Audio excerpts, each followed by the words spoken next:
खुलुमबाय गिबि गिबि नोंथांमोन बयखौबो आंनि चेनेलाव बरायग्रोनाय थाबाय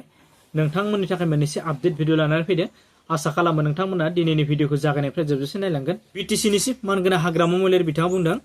प्रमद बर' बिथाङा राज्य सभा एमपिनि थाखाय बे बाराव गोन होनानै खोनानो मोनदों होननानै बुंदों बिथाङा सासे एमसिएलए जानानै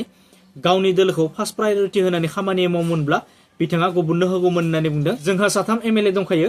भट होनाय होयै समानखा होननानै बुंनायखौ नुनो मोनदों मानगोनां बिटिसिनि चिफ हाग्रामा महिलारि बिथांखौ राज्य सभा एमपি कारण प्रमोद बर'য়ে এইবাৰ যাব বুলি আমি শুনি আছো নিশ্চয় যাব প্ৰমোদটো কি আৰু যে নিজৰ দলটো যদি এক নম্বৰ প্ৰায়োৰিটি দি পেলাই যদি কাম কৰা হলে হয় সি এজন এমচিএলএ হয় বেলেগক দিব পাৰিলে হয় বেলেগক জানাই সি নিজে যাব বুলি আমিতো আমাৰতো তিনজন এমএলএ ভোট দিয়া নিদিয়া একে সমষ্টি पिपिएल दोलोनि दैदेनगिरि मानगोनां रंगल बर' बिथाङा बुंनाय बायदिब्ला बिपिएफ दोलोआ दिनैनि तारिखआव थगायसुलाफोरनि मोनसे दोलो बायदि स्टाब्लिश जाबाय होननानै बुंदों मानोना मानगोनां हाग्रामा महिलारि आरो मानव गेदेर बिक्रम दैमारि आदा बिथांनि गेसाव मोनसे टीमा बिटिसि बिसायख'थिनि आगोलाव मोनबा गेरेन्टि होदोंमोन होननानै बुंदों मानगोनां रंगल बर' बिथाङा गेजेर गेजेर आदा बिक्रम दैमारि बिथांनि मेसेज भाइरेल जानायखौ रायजो राजाफ्रा नुगासिनो दङ होननानै बुंनायखौबो नुनो मोनदों बिपिएफ माने दिनैनि तारिखआव थगायसुलाफोरनि मोनसे पार्टी बायदि एस्टाब्लिश जाबाय बिथांमोना मोनबा गेरेन्टि होदोंमोन इलेक्शननि सिगाङाव मानव गेदेर हाग्रामा महिलारि आरो बिथांनि जि गेसाव मोनसे टीम दङ आदा बिक्रम दैमारि बिथांनि गेजेर गेजेर मेसेजबो भाइरेल जाबाय थादों रायजोफ्रा नुगासिनो दङ मा जामारदो जामाराखै रायजोफ्रासो बिजिरगोन तामुलपुर विधानसभा बियाबाव इउपिपिएल दोलोनिफ्राय बिजाथि महरै साथाम बा साब्रै दङ बेनि गेजेराव आंबो दङ होननानै बुंदों मानगोनां प्रमद बर' बिथाङा दोलोआ जुदि टिकेट होयोब्ला आंबो तामुलपुरनि बिजाथि महरै सिन्था खालामबाय थादों होननानै बुंदों दोलोनि आफादगिरिब्लाबो जोंहा दोलोआव मोनसे नेम निति दङ कमिटि दङ ना लायोब्लाबो गाज्रि जागोन आं दासिमबो फाइनाल खालामथ'वाखै होननानै बुंदों बिटिआरनि बारग' सिइएम मानगोनां प्रमद बर' बिथाङा मानगोनां खाम्फा बरगयारि बिथाङा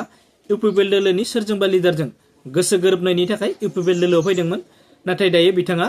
गावसोरनि दोलोआव थांफिनबाय होननानै बुंदों मानगोनां प्रमद बर' बिथाङा बेफोरबायदि थांलाय फैलाया जोंनि बिटिसिआवल' नङा आसामावबो जायो आरो गासै भारतावनो बेफोरबायदि जायो होननानै बुंदों आरो बेयो जेबो साननो गोनां बाथ्रा नङा बरगयारि बिथाङा इउपिपिएल दोलोआव फैनानै इउपिपिएल दोलोनि गासै तथ्यखौनो लानानै थांजोब्बाय दायो बिथाङा इउपिपिएल दोलोनि सायाव रिसार्च खालामनानै पिएचडि खालामो बेखौनो आं हास्थायो होननानै बुंदों मानगोनां प्रमद बर' बिथाङा তামোলপুৰৰ প্ৰাৰ্থী হোৱাৰ কাৰণে চিন্তা কৰি আছো দলে যদি টিকেটটো দিয়ে তো এতিয়ালৈকে যিহেতু ফাইনেল কৰা নাই মই কৈ ল'লে বেয়া হ'ব যদিও মই দলৰ সভাপতি আমাৰ নিয়ম নীতি আছে কমিটি আছে এইবিলাকত বিভিন্ন চলি আছে তো এই কাৰণে আমাৰ পাৰ্টিত আমাৰ ৩-৪জন আছে তামোলপুৰত তো ইয়াৰ ভিতৰত ময়ো আছো তো দলে যদি বিচাৰে যে ময়ো সঠিক কেণ্ডিডেট হয়তো দি দিব পাৰে ভালে হৈছে এতিয়া আমাৰ গোটেই তথ্যটো লৈ গ'ল ইটোৰ ওপৰত তেখেতে এটা থেচিছ লিখক পিএইচডি লওক ইউপিপিএলৰ ওপৰত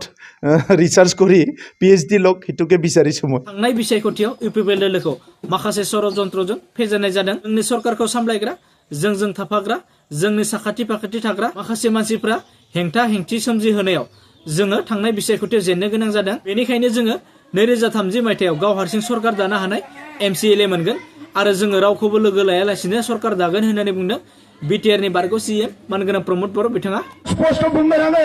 2030आव इउपिपिएलआ गाव हारसिं सरकार दानो हानाय एमसिएलए मोनगोन आरो रावखौबो लोगो लायालासिनो जों सरकार दागोन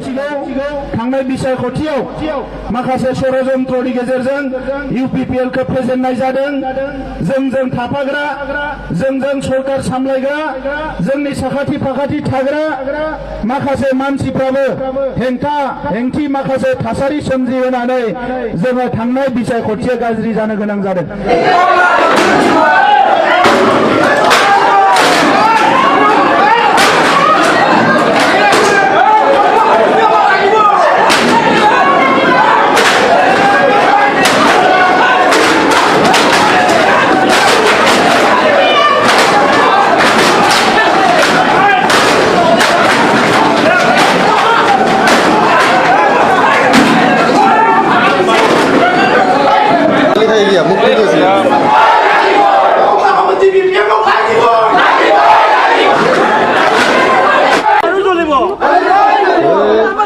UPPF লাগিবই